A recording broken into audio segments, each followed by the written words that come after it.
আপনি মৌলবাদের কাঠ ফেরি করছেন। আপনার উদ্দেশ্য কি? নতুন কোন আদলে ভারতীয় সাম্রাজ্যবাদকে বাংলাদেশে প্রতিষ্ঠা করা? ছাত্রলীগকে সন্ত্রাসী সংগঠন ঘোষণা করে আগামী 7 দিনের মধ্যে নিষিদ্ধ করতে অন্তর্বর্তী সরকারের প্রতি দাবি জানিয়েছেন দৈনিক আমার দেশ পত্রিকার সম্পাদক মাহমুদুর রহমান। এছাড়াও তিনি 7টি দাবি জানিয়েছেন বর্তমান সরকারের কাছে।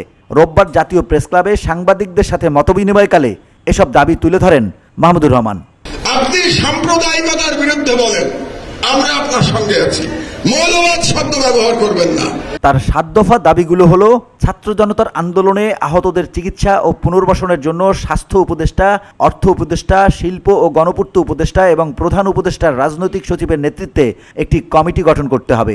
বাংলাদেশ ছাত্রলীগকে অনতিবিলম্বে এই সপ্তাহের মধ্যে একটি সন্ত্রাসী সংগঠন ঘোষণা করে বেআইনি ঘোষণা করতে হবে, নিষিদ্ধ করতে হবে। বাংলাদেশে গত 16 বছরে যত সন্ত্রাসী কর্মকাণ্ড ঘটেছে তার জন্য একতরফাভাবে বাংলাদেশ ছাত্রলীগ দায়ী।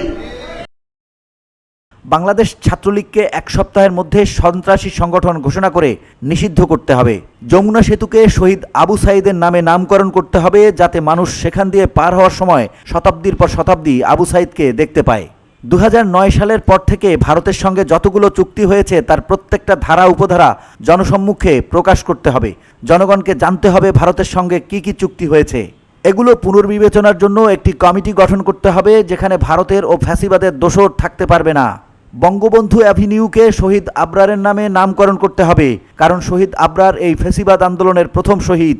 আপিল বিভাগের একজন বিচারপতির নেতৃত্বে একটা বিচার বিভাগীয় তদন্ত কমিটি গঠন করে জেলে হত্যাকাণ্ডের শিকার ব্রিগেডিয়ার জেনারেল আব্দুর রহিম এবং বিএনপি নেতা নাসির উদ্দিন পিন্টু হত্যাকাণ্ডের বিষয় তদন্ত করতে হবে।